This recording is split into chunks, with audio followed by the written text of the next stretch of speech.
Jonathan. Salam alaikum. Your Highness, Sheikh Moza bin Nasser, Prime Minister Sheikh Abdallah bin Nasser Al Thani, Your Royal Highnesses, Your Excellencies, distinguished guests, ladies and gentlemen, thank you so much for the honor of sharing thoughts with you this morning. I had the opportunity to be at the predecessor meeting for WISH in London several years ago, and to be able to be back now pleases me enormously. I congratulate all of you for showing up and for the effort you're making here and will make to improve the well-being of humankind. You are powerful. Many of you have awesome responsibilities for helping entire nations. Your jobs are very hard. And I would like in the next half hour to offer you some thoughts about how to make that easier, to make progress easier. I'm a pediatrician, but my other background is as a student and a practitioner and a teacher of what I will call modern improvement methods, modern quality improvement. And I hold the belief that those methods can help a lot with respect to the mission and enterprise of WISH. But you're going to need to understand them. You will need to support them. And significantly, you will need to avoid other approaches to leadership that, in my opinion, slow improvement. That will be my theme, and let me explain. I'll do that by introducing you to two innovators. This is the first. It is Nathaniel. Nathaniel is my 5-year-old grandson. Lots of people told me that grandchildren are the dessert in life, the chocolate. They are. This is Nathaniel sitting in one of his favorite spots on Earth. He's sitting on a warm heating register, and he's playing with the little toy construction blocks that are called Legos. Nathaniel he sits there for hours on end. He's in his own world. He makes Lego things, and then he makes them again. He'll make a spaceship, and then take it apart. And then he'll make an even bigger and more complicated spaceship. And then again, and again, and again. Ever bigger, ever more complicated, ever more beautiful in his own mind. Achievement, achievement, achievement. Why? Well, you know why. He does it for the joy of it. He does it for the joy of building, of creating, and of improving. Nathaniel's 5 years old, and you cannot stop him from improving. I'd like you to keep Nathaniel in mind, please. He has a lot to teach us. Let me introduce you indirectly to another innovator. I hope you will not find this offensive, but it's a story from an airplane trip I took recently. I was in the washroom, and I looked and saw in the washroom a bag of coffee, a filter bag of coffee. That's what's on the table there. And I thought to myself, what is coffee doing in the washroom? And then I realized as I began to smell, it smelled nice, uncharacteristic for a washroom. So I left the washroom and I went and talked to the flight attendant and said to her, there's coffee in the washroom. And she said, I know. I said, it makes it smell better. She said, I know. I said, did you think of that? She said, no, someone told me about it. I said, do you all do it? She said, yes, all the flight attendants in this airline share this information. We put coffee in the loo. I said, that's interesting. Was that part of your training to do that? And what she said has stuck in my mind and will. She said, oh, no. The managers tell us not to do it. Isn't this remarkable? Improvement, durable improvement, not because of leadership, but despite leadership. Keep that in mind. As Lord Darcy said, the world is shrinking. Nation by nation, people by people, we're converging. We're converging on many quests that we have in common, especially quests in the pursuit of health and healthcare, as the marvelous work here at WISH and the working papers show us. Together, we're concerned about the aging of populations. In part, that's good news. It's coming from the taming of infectious disease and the reduction in child mortality, but with it comes the burden of chronic illness that Ara and Jonathan have already mentioned. Singapore calls it silver tsunami.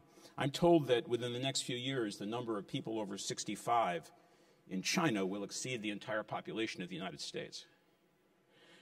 We're together concerned about the costs of health care. That problem is by far the worst in my own country, the U.S., where health care is now 18% of our economy. But even nations that are hovering around 9 or 10% of their gross domestic product, they realize that health care is, with all good intention, confiscating resources from other opportunities, public and private sector opportunities. In my state, Massachusetts, this is a picture of our government's budget over the past 15 years in various categories. 30% decline in investment in higher education, 30% decline in investment in early childhood development, 25% less investment in parks and recreation. Only one line item has gone up in 15 years in our state's budget, and that's healthcare costs, up 61%.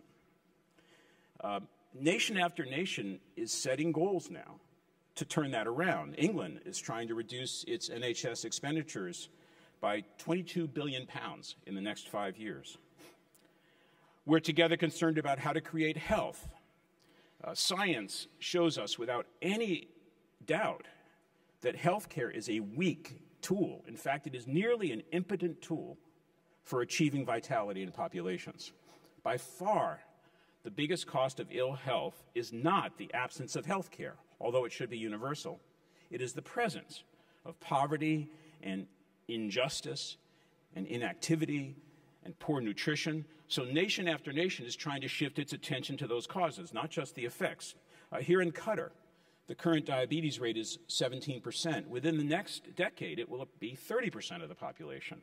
We can treat diabetes, or we can choose to prevent diabetes. Here in Qatar, the largest single cause of years of life lost is road traffic accidents. We can have the miraculous trauma services that already exist in this country, or we can move upstream and prevent those injuries. Together, as Ara said, we're concerned about patient safety, safety in healthcare.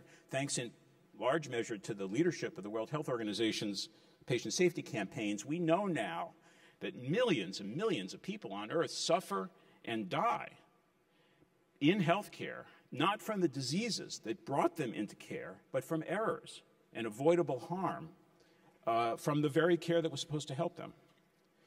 Nation after nation, in an increasing age of consumer voice, is exploring what the meaning of patient-centered care, person-centered care should really be. I am told that patient-centered care, person-centered care, is going to become a central rubric, very likely in China, for the next 5-year plan for its health system. Together, we're concerned about how to make health care and its activities and outcomes more transparent. What should we measure, though? How do we measure it? For whose use? We're all struggling with that. We're all fascinated, of course, and we'll celebrate it here, by the tectonic shift to the modern digital age. Information technology is simply going to transfer the very idea of healthcare itself. You can see this reflected in national projects. Here are just a few examples of projects that I happen to be familiar with that are carrying this quest forward. In England, they've established a new vision for their healthcare system just out called the 5-Year Forward View for an NHS that's radically redesigning its work on prevention, on chronic illness care, and at the same time trying to reduce costs. The Scottish National Health Service is a thrilling nationwide program called the Early Years Collaborative. Its mission is to make Scotland the best place in the world to grow up. The Gulbenkian Foundation in Portugal has completed a sweeping and, I think, majestic report envisioning Portugal's healthcare system for the future.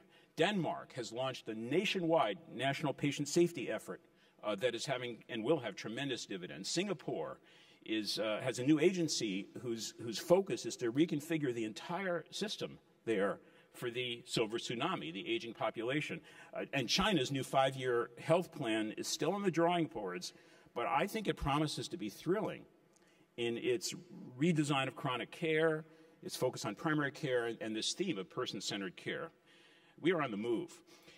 At the organization that I helped to found and led for 19 years, the Institute for Healthcare Improvement, IHI, in Cambridge, Massachusetts, 2 colleagues of mine Dr. John Whittington and Dr. Tom Nolan, in 2006, created a very simple framework to clarify the goals of the health and healthcare enterprise.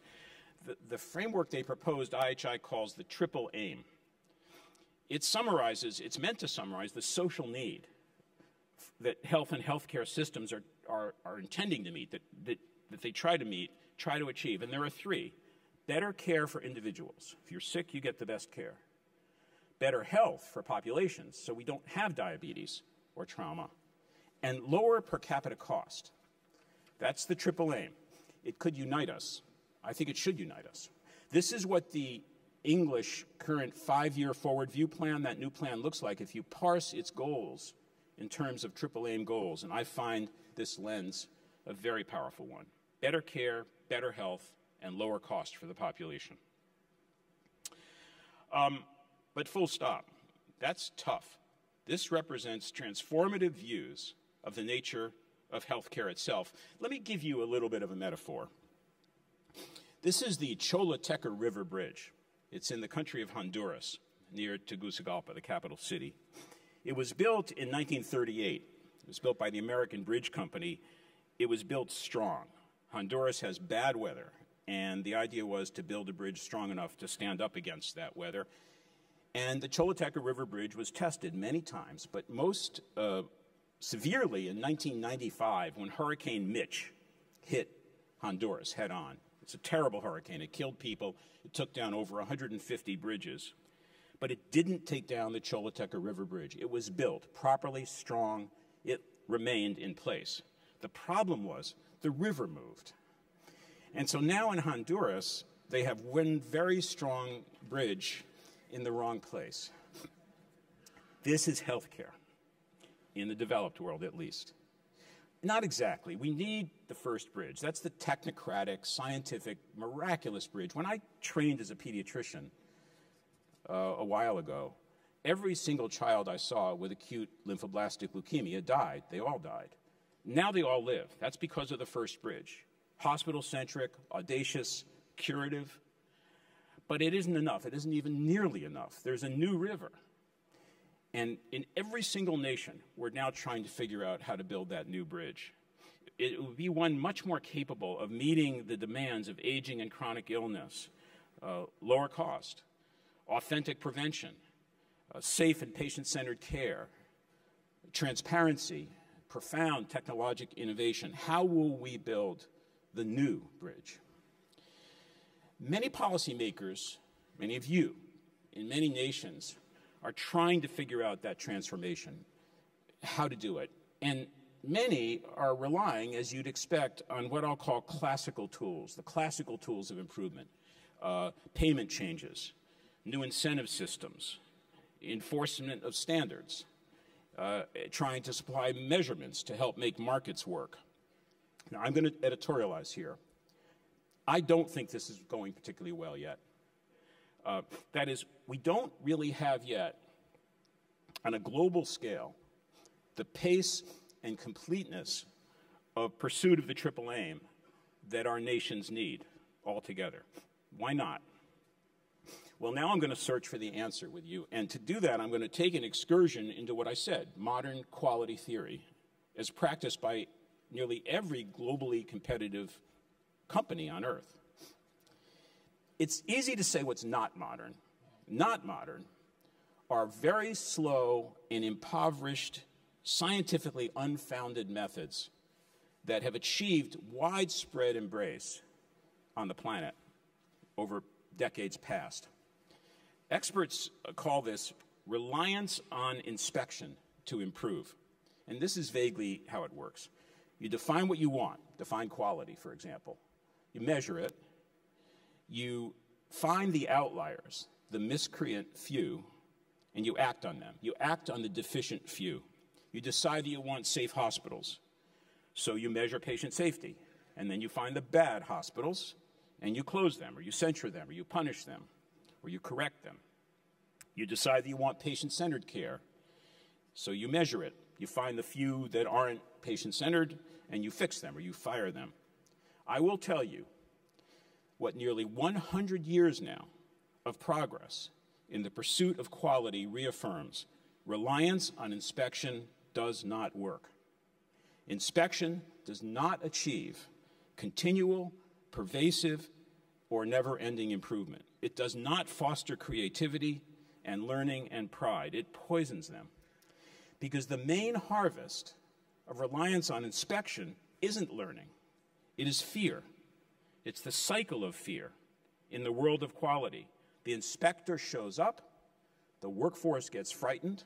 The first thing they do is try to harm the inspector. People who do quality assurance do not get invited to parties. Then the workforce will gain control of the measurements that could hurt them. There has never been a measurement smart enough to overcome the fear of the workforce in manipulating the metric that could harm them. And that continues the cycle of micromanagement. The day that I start inspecting Nathaniel, I start punishing him for a spaceship not good enough, is the day that he will stop trying to make spaceships bigger and better. There is a better way. It is scientific, it's grounded in theory, it's proven in practice, it's ready for use. It's continual improvement. It's learning in the face of complexity. I couldn't have heard a better description of that ethos than in R's final words about what his vision is for Wish. Right here on this soil, we're seeing a wonderful story develop in the Hamad Medical Corporation, Qatar's leading medical services organization, 90% of the care in the country. In the past 3 or 4 years, Hamad and its leaders have embraced modern quality management methods, frankly, as deeply and as actively as any large healthcare organization in my memory. Thousands of employees in Hamad are learning how to improve their own work processes. Dozens, if not hundreds, of teams are at work on clear and important goals for improvement. They're supported by transparency and metrics that are there to teach them, not to blame them. Patients and families are being invited to speak up, to design, to help design and improve the care that they seek. And the messages to all the staff and the clinicians from the executive suite is clear. It is, our mission is vital. Your wisdom is the greatest resource. Change is the only route to improvement. And we, the leaders, we are here to help you learn and to grow, to take risks, to reach across boundaries, to experience joy and meaning in your work.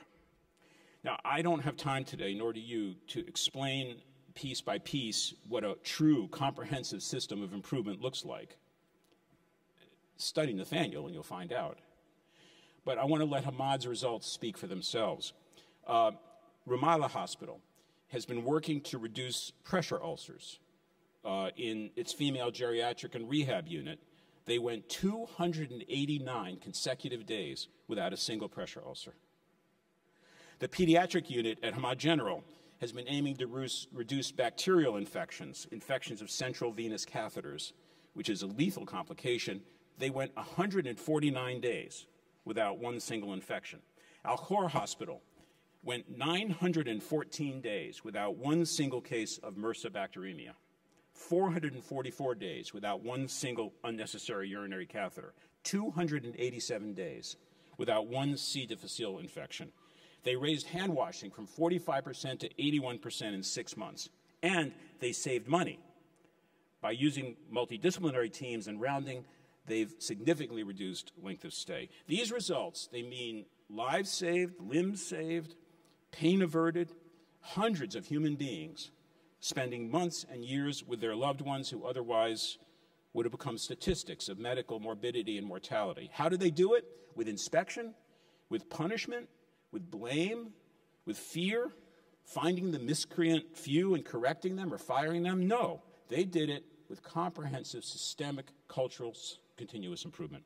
And Hamad is not alone. Scores, I think maybe hundreds of healthcare systems around the world are learning. They're starting to apply modern thinking about improvement methods, and that includes developing countries. Let me show you. With the support of the Bill and Melinda Gates Foundation, IHI has been working for 5 years now in Ghana. They've been working to reduce under 5 mortality in a project called Project Fives Alive. The process is a learning system.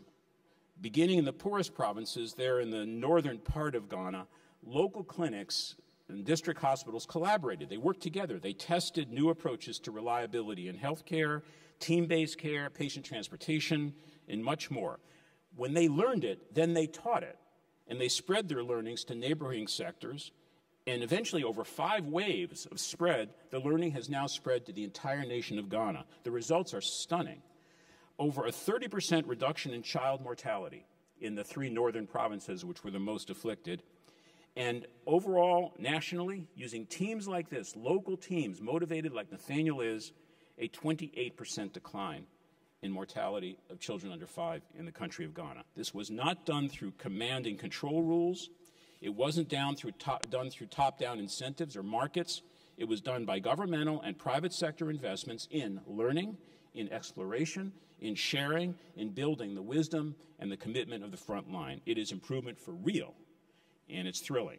Hamad, Ghana, others, they do this with the management and leadership approaches that I call modern.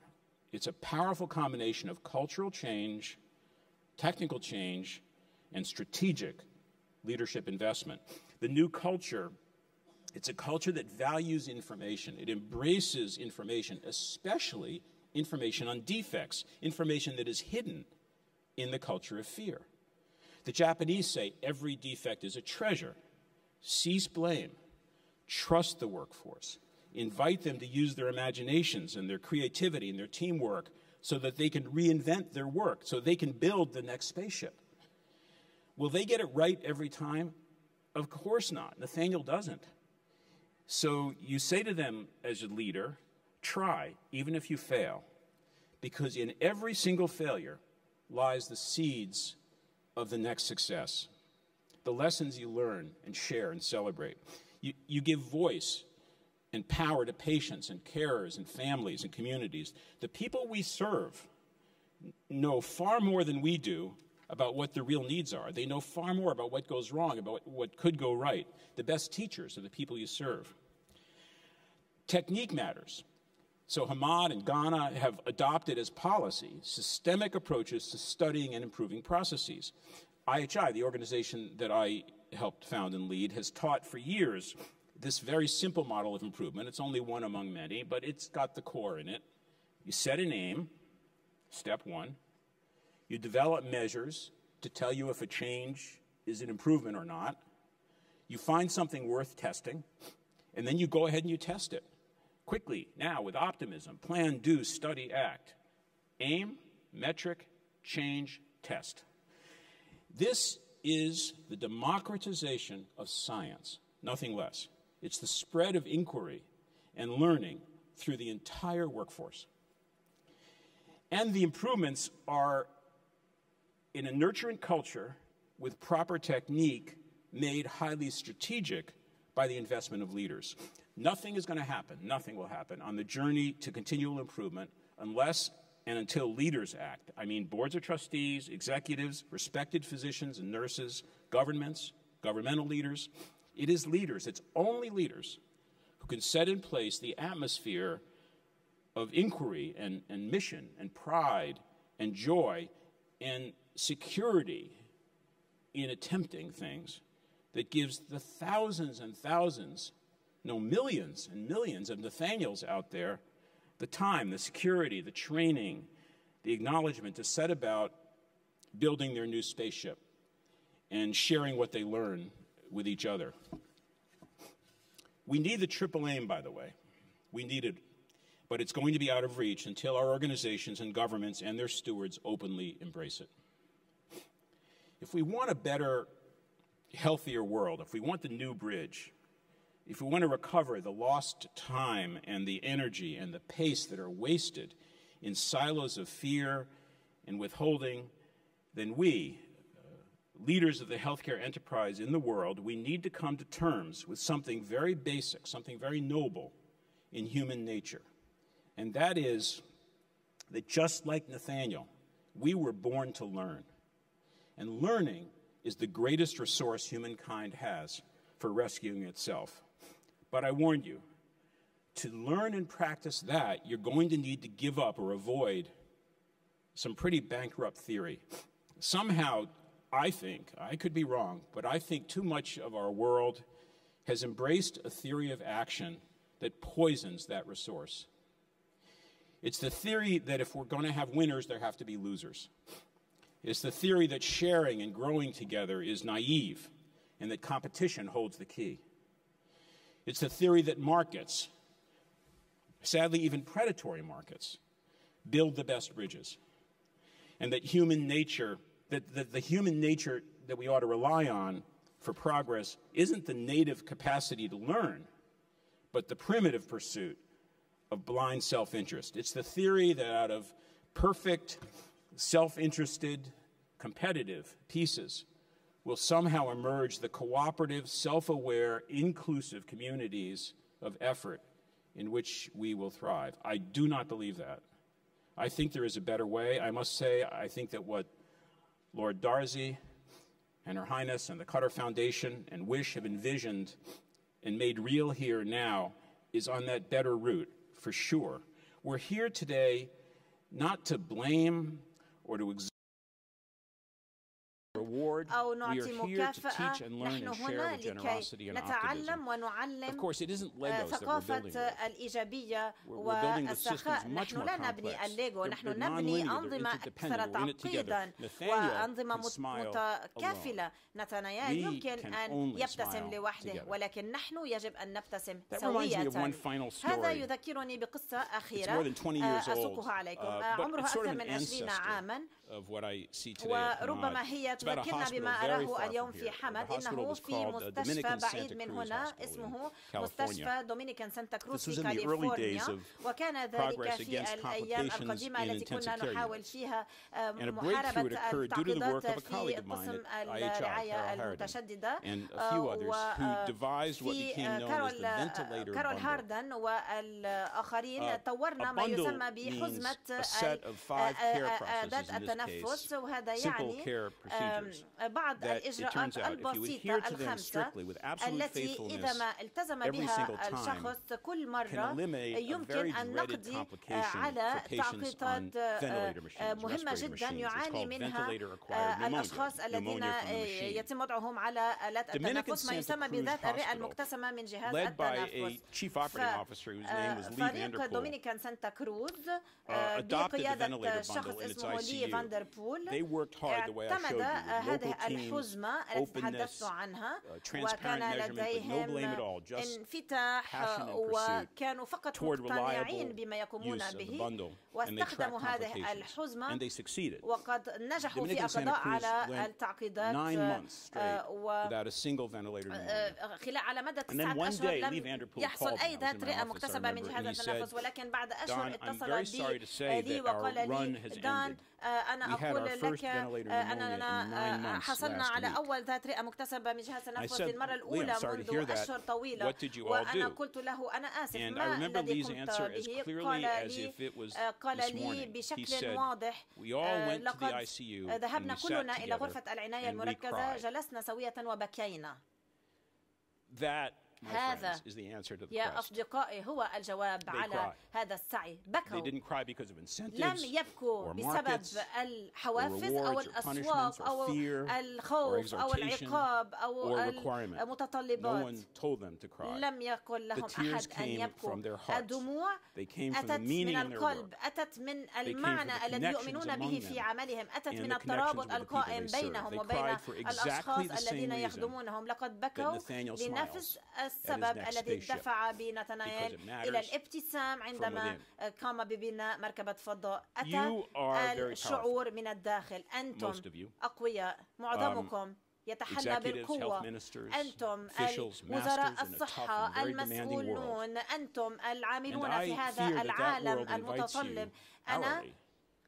العالم يدعوكم كل يوم إلى التحرك. الأمور الموجودة بين أيديكم، القوانين، التشريعات، أنظمة التعويضات، الموازنات، الأقوال، كلها مغرية. يمكن أن تجعلكم تعتقدون أنكم قادرين على التحسين وعلى ضبط نمو المعرفة، لكنها غير كافية، إنها لا تكفيكم. طبعا القوانين مهمة والأنظمة مهمة والتعويضات مهمة والموازنات مهمة، ولكن بعد 30 عاما من التحسين تعلمت وعرفت أن هذه الوسائل غير كافية، غير دقيقة، من دون فهم أعمق ومن دون احترام أكبر للطبيعة ولمصادر الإنجاز البشري. فإن دموع الدومينيكان وبسمة نتنيال والعنفوان والكبرياء لحماد هذا الأهم. يجب أن أقول لكم بوضوح، يجب أن تتأكدوا من التحسين، وأن التحسين القائم يجب أن تقودوا هذا العالم بأفكار ريادية. بعض الأفكار نشارككم بها من دون أي اعتذار. أعلنوا الحاجة للتحسين، وأنا أدعوكم لاستخدام أبعاد الهدف الثلاثي. حددوا المطلوب، خففوا إذا تحولوا إلى التركيز على المريض، أعطوا القوة للمريض ولعائلته، حددوا ضرورة التخفيف من السمنة، من الفقر، من المخاطر البيئية، من المخاطر على الطرقات. حددوا الأهداف. ثانيا، طوروا واستمروا في تحسين أنظمة قياس مهمة لقياس التطور المحرز بالنسبة إلى هذه الأهداف، بما يشمل أيضا الكلفة والنوعية. If you don't know how you're doing in health and healthcare, you can't get better at them. إن لم تتمكنوا من قياس التحسن لن تتمكنوا من إحراز أي شيء. غانا تمكنت من تخفيف وفيات الأطفال لأنها تمكنت من قياس وفيات الأطفال. ثالثاً، ادعوا المرضى وأسر المرضى والذين يقدمون الرعاية الصحية إلى مشاركة في التحسين وإلى الحوكمة وإلى تطوير تصاميم جديدة بالمشاركة المرضى وأهاليهم. اسمحوا للناس بالمشاركة في رسم الرعاية الصحية التي يريدونها ويطمحون إليها. رابعاً، تأكدوا من أن القوى العاملة في مجال الرعاية الصحية الحالية والمستقبلية لديها المهارات والمعرفة لكي تكون المشارك الناشط في عملية التغيير، لكي يعرفوا كيف يتعاونون مع بعضهم البعض وكيف يحسنون. وأنا أود أن أقول نحن نحتاج إلى ميثاق جديد لتحضير الأخصائيين في مجال الصحة. يمكن أن يحصل هذا هنا في قطر. يجب أن لهؤلاء الأشخاص أن يتحلوا بالقدرة على إجراء التحسين في الرعاية، ويعملوا أيضا على البناء على صحة الفريق العامل. ابنوا معرفتهم وقدرتهم على التحسين الذي يعطي معنى لحياتهم. توقفوا عن اللوم، توقفوا عن التهديد، خففوا من الخوف واستبدلوا ذلك بالنمو والتعلم. أنا أعتقد أن الدول الملتزمة بتحقيق الهدف الثلاثي يجب أن تستثمر في تعلم شبكات المقدمي الرعاية ودعم الابتكارات في مجال توفير الرعاية الصحية كما نراه هنا في هذا المؤتمر، مؤتمر القمة. وأخيرا أقترح أن تتعلموا سوية وليس إفراديا. فلنجعل من وش محركا قويا للتعلم البشري والتقدم العالمي. فلنستخدم القوانين والموازنات والتعويض وكل أمر آخر لكي نحتفل بالنمو البشري ولنخلق ظروفا استراتيجية وتقنية وثقافية أفضل للجميع. نحن كلنا نبدأ كأطفال، نحن كلنا نجلس ونبني مركبات الفضاء ونقوم بالابتكارات. الكل على غصن شجرة، ربما كل شخص كان يحاول أن يقفز بأكثر ما يمكن لكي يلتقط هذا الغصن العالي على الشجرة. ما أتأمله وما أطمح له لنتيال هو أن ينمو، وأن يكون الفرحة التي تغمره عندما يلعب هي ذاتها الفرحة التي تغمره عندما يؤدي مهامه في الحياة. وأنا آمل أن يجد قادة حكماء صبورين أذكياء يمكنهم أن يبنوا له المنظمات والوكالات الخاصة والعامة التي تسمح له بأن يقوم بما يطمح له، أي أن ينمو وأن